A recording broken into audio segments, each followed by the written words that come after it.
Is her name on the second envelope? That was the moment.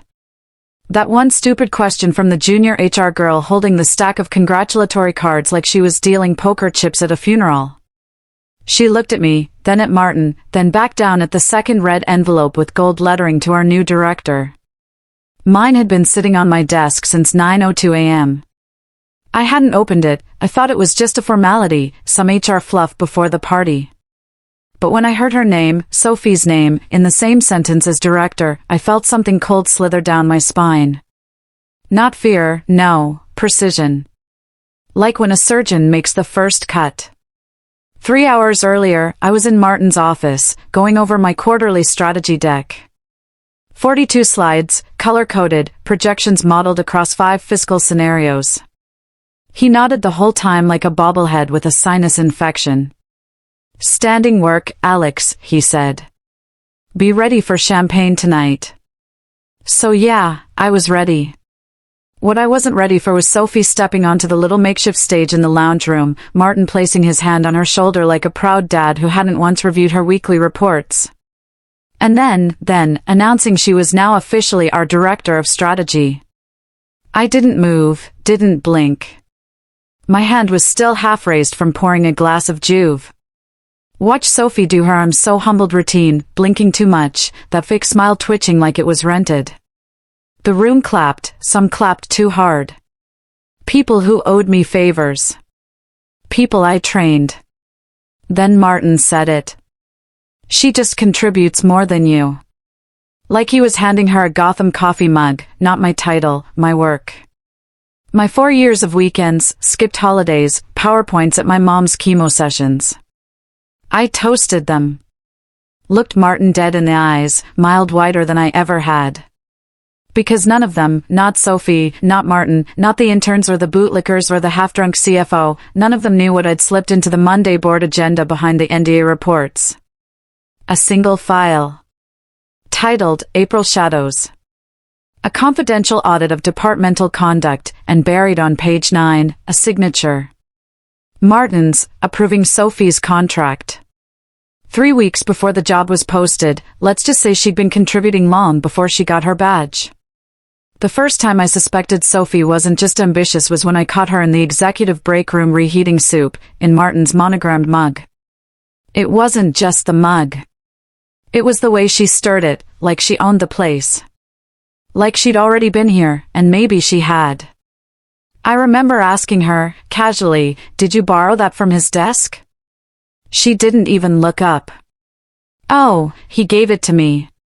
Said it like he'd handed her his soul. Later that week, Martin started quoting her in meetings. Her, the woman who thought AITA was an herbal tea. Sophie raised an interesting point, he'd say, stealing my exact phrasing from our one-on-one 2 days earlier. But suddenly, her voice mattered more than my results. Like I was the warm-up act and she was the headliner, just with less brain and more initiative, let's call it. I dug. Started checking meeting invites, timestamps, emails. Found a string of off-the-calendar sessions in Martin's private Outlook folder labeled Creative Syncs. The first one, booked 48 hours after her 3rd day. The second, same day as our cancelled budget review, his excuse, family emergency. Sure. A very flexible family emergency that required 3 hours and a locked door. But I wasn't just going to walk into HR with a bunch of spicy Outlook receipts like some jealous ex. No, wanted the whole picture. I wanted the rot from the roots, so I waited. I played the part, loyal, blindsided Alex, smiled at Martin's jokes. Let Sophie co-lead my campaign without so much as a sigh. Meanwhile, I started building a digital folder I named Chimera. Inside, screenshots, Slack logs, server access timestamps, even a blurred security still from the 17th floor, the one hallway without official cameras. Let's just say, Janine from building maintenance knows things, and Janine loves gift cards. Then came the kicker. I found an audio file. It wasn't labeled, just dumped in a backup cache on the shared drive, probably forgotten, probably accidental. But when I played it through noise reduction, Martin's voice, relax, you'll get the title. Just keep doing what you're doing. Sophie's voice, should I leave the blazer on this time? I saved it, triple backed it up. And I smiled because the board meeting on Monday. I wasn't just showing up with a strategy deck. I was bringing Judgment Day, Friday night, 11:47 p.m.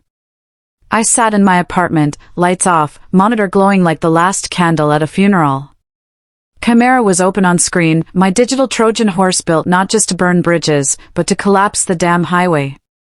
Every file was labeled like a nail in a coffin, /chat logs, /private. Sophie inviting Martin to brainstorm at her loft on a Sunday, /approval, /contract timestamp. Martin greenlighting her promotion before HR even drafted the requisition, /audio, /elevator, 17 Rawav. Martin whispering, lock the door, right before the camera outside blinked off for 10 minutes. And that one's still my favorite. But the cherry on top, the twist that had turned heads and stomachs, the corporate card report. Sophie had a company MX. Not unusual. What was unusual? A $2,197 charge at Le Sanctuaire, a private spa that doesn't advertise, doesn't tweet, and doesn't even have a Yelp page. Just a velvet rope door in Midtown and a sign that says by invitation only. Date of transaction, same night as our missed product deadline. Her expense description, client wellness sync. Client wellness, I ask. Now here's where it gets fun. See, I didn't just collect receipts. I planted some, and I don't feel bad about it because when they decided to go strike my demotion behind my back, they opened the door. I just walked through holding matches. Earlier that week, I'd accidentally forwarded Sophie a confidential memo, and that didn't exist until I wrote it myself. Subject, reorg phase Roman to CFO transition strategy buried halfway through as a fake line.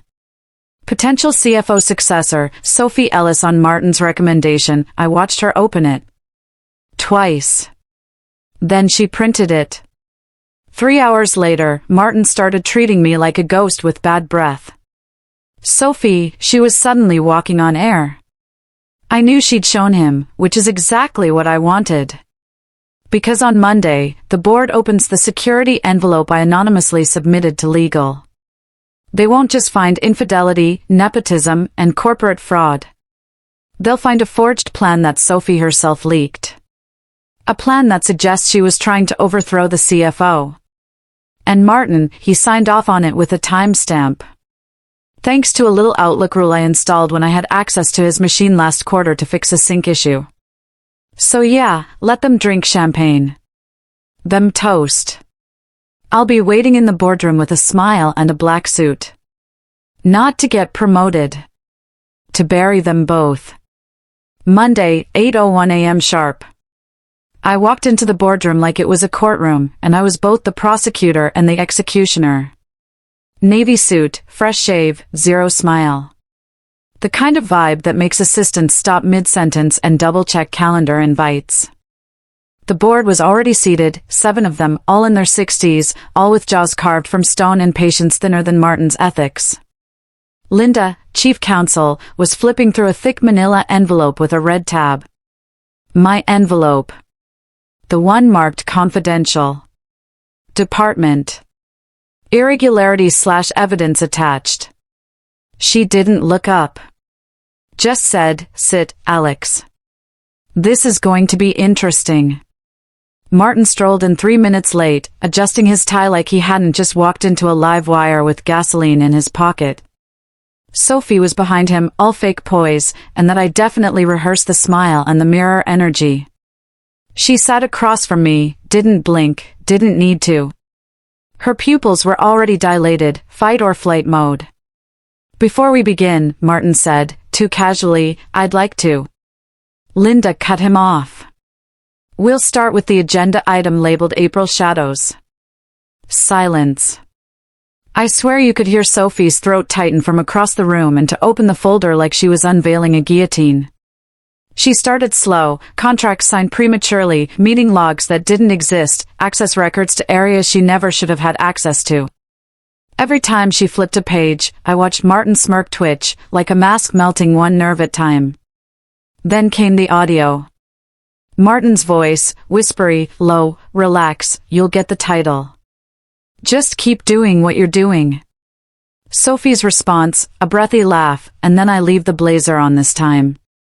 You could hear the board collectively recoil. One of them actually whispered Jesus Christ. Linda didn't stop. She dropped the spa receipt next, then the forged CFO transition doc with Sophie's printed copy recovered from the 10th floor communal printer tray thanks janitorial logs. She then handed the board a photo of Martin's signature, time-stamped before any internal approvals. Martin finally cracked. This is absurd. None of this proves you signed off on a fake succession plan, Linda said, ice cold. You signed it and you buried it. And Sophie, you distributed it to unauthorized personnel. Sophie opened her mouth, closed it, looked at me. For the first time, no performance, just realization, just doom. I leaned back, folded my hands, said nothing. But inside, I was dancing because I hadn't just exposed a scandal. I'd weaponized their own arrogance. Martin tried to salvage it. God, he tried. The man stood there, red-faced and sweating through his overpriced linen like he'd just run a marathon through a meat locker. It was a miscommunication, he said, voice wobbling like jello in an earthquake. That memo was exploratory, internal brainstorming between trusted colleagues. You're twisting things, but the board wasn't biting, not with a paper trail longer than the Book of Revelations and a voice recording that sounded like softcore HR malpractice. Let me get this straight, said Charles, the oldest board member who hadn't spoken in 2 years except to fire people. You greenlit a promotion before we posted the job. You privately authorized access to budgetary reports for someone still on probation. And you, he jabbed a knobby finger at Sophie, submitted a document that implies succession planning without authorization, bypassing both legal and finance. Sophie finally snapped. I didn't write that memo. I just found it in my inbox. Alex sent it, Linda shut her down, and you printed it and distributed it. That makes you complicit or very, very stupid. She turned to me then. First time all meeting. Alex, do you have anything to add? Oh, I had volumes. I had receipts, confessions, enough dramatic irony to greenlight a Netflix limited series. But I didn't give them that. I just leaned in and said, only that I was told Sophie contributes more than I do. I figured it was time I contributed something back. That landed like a hammer to the teeth. The room froze. Sophie's mouth opened. No sound came out. Martin sank into his chair like it was a sinkhole, saw a bead of sweat roll off his temple and vanish into the fabric of his $100 tie. Then just as Linda started outlining the terms of their immediate suspension, the real twist slid into place because right then HR Director Patel stepped in with a paper. His face pale, voice steady. One more thing. IT pulled this from Sophie's work laptop during the audit. He handed the paper to Linda. She read it, blinked, read it again. Then she laughed, actually laughed once, sharp and brutal, and handed the paper to the board. A printed screenshot of a draft resignation letter from me, typed, dated, timestamped 3 weeks ago. I thought about quitting, I said before anyone asked. I'd already accepted they'd chosen her. I wrote the letter, left it in my drafts, decided I wouldn't send it, not before I understood why.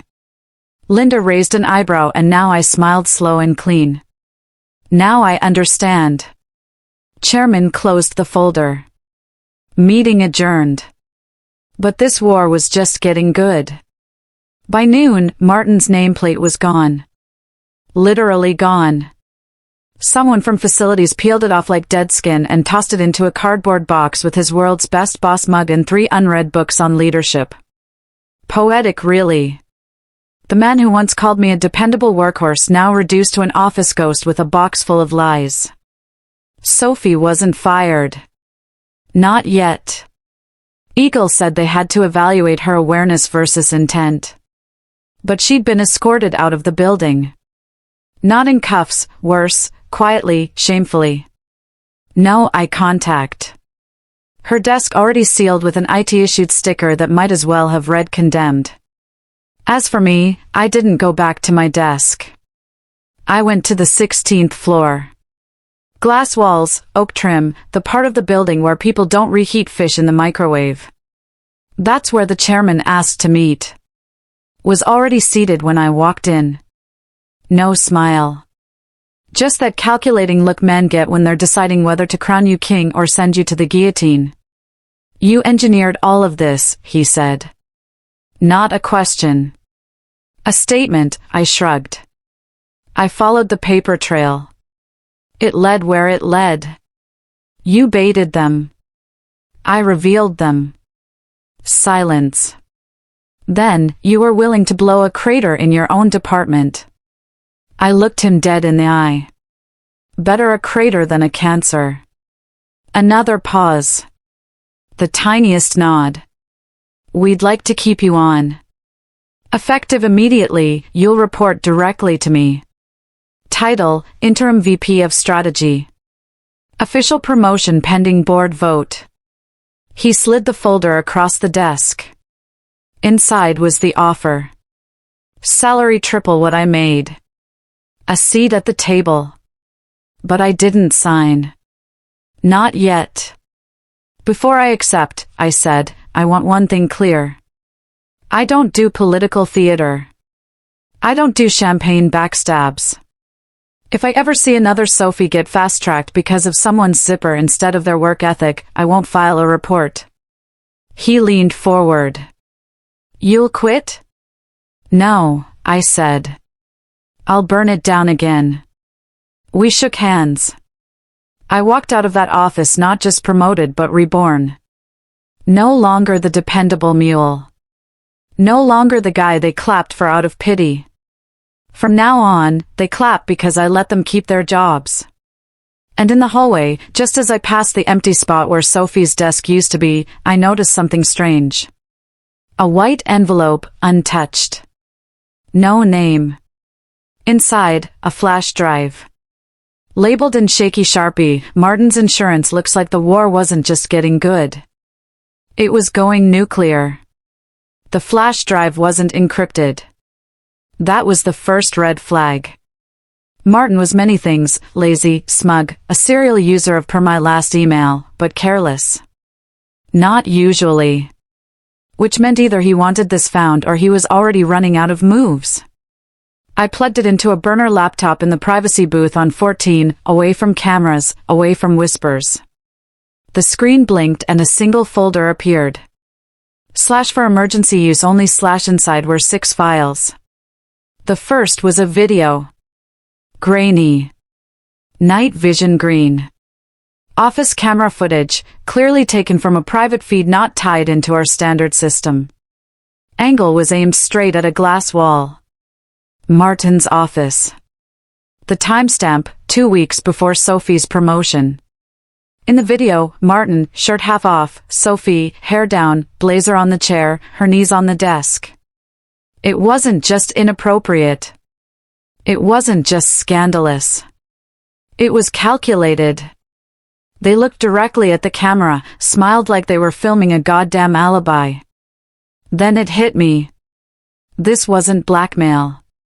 It was insurance against each other. They never trusted one another, knew the arrangement would end in fire. File 2 is a PDF, an old email thread between Martin and someone named J.H. Lux private server, offshore address, subject line, consulting fees / quiet exit strategy. There was mention of a payment, a large one to an account in the Caymans. File 3, an unfiled HR complaint from 2 years ago. Another name I didn't recognize. Lucinda H. accusing Martin of coercion was marked retracted and read date of 4 days after she suddenly relocated to Berlin. File for a screenshot of Sophie's first application to the company. Attached cover letter included a line that made my blood freeze.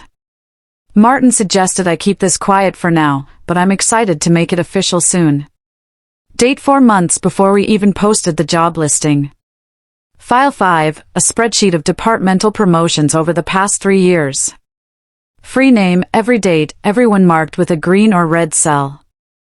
Green, female under 30, promoted within 6 months.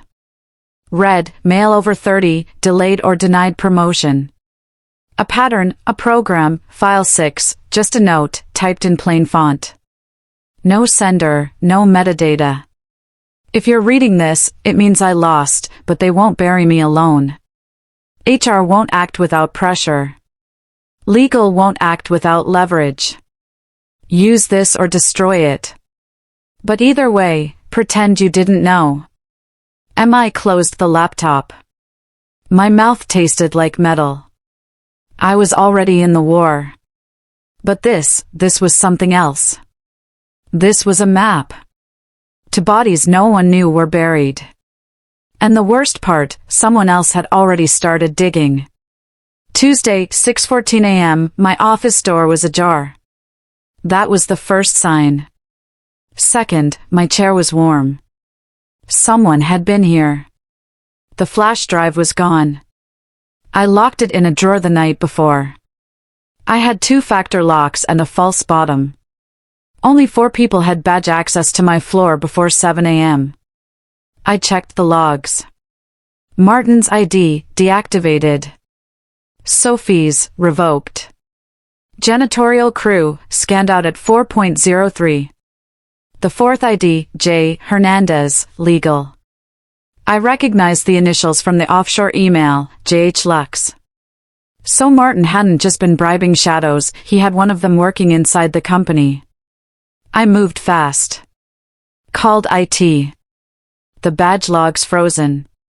Pulled surveillance footage, miraculously corrupted, of course. I knew I had maybe hours before this whole thing turned on me. Whoever JH really was, they'd now seen everything Martin stashed. Everything I knew. But I wasn't done.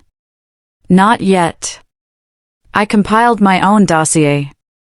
Not for HR. Not for legal. For the press. And for the 3 remaining board members I trusted, men and women who still ran companies with their names on the door. Not some hollow title. I sent it out at 7:03 a.m. sharp. 3 hours later, chaos broke loose. The company's PR rep resigned mid-call. 2 department heads walked out. And at 10:17 a.m., Sophie Ellis was officially terminated pending further investigation. Her access revoked in real time during an impromptu Zoom call she couldn't even finish. Word as she tried to scream defamation. Didn't get past the first syllable. And Martin found him outside HQ in a Blacktown car, talking to a man in a gray suit who didn't blink once during the entire exchange. When they saw me, they stopped talking. He smiled. But it wasn't the smile of a man who, it was the smile of a man trying to look calm before the drop. By Friday, it was done. Martin had retired for personal reasons.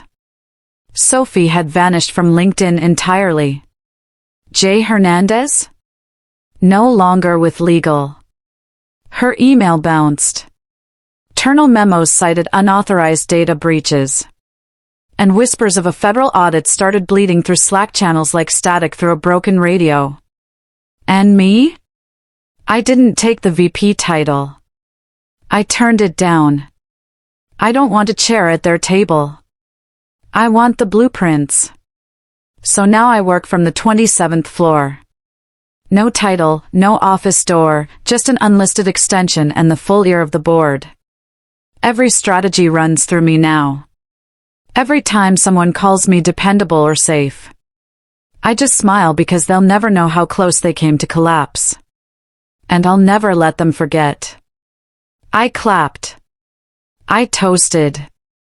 But when the smoke cleared, I owned the match.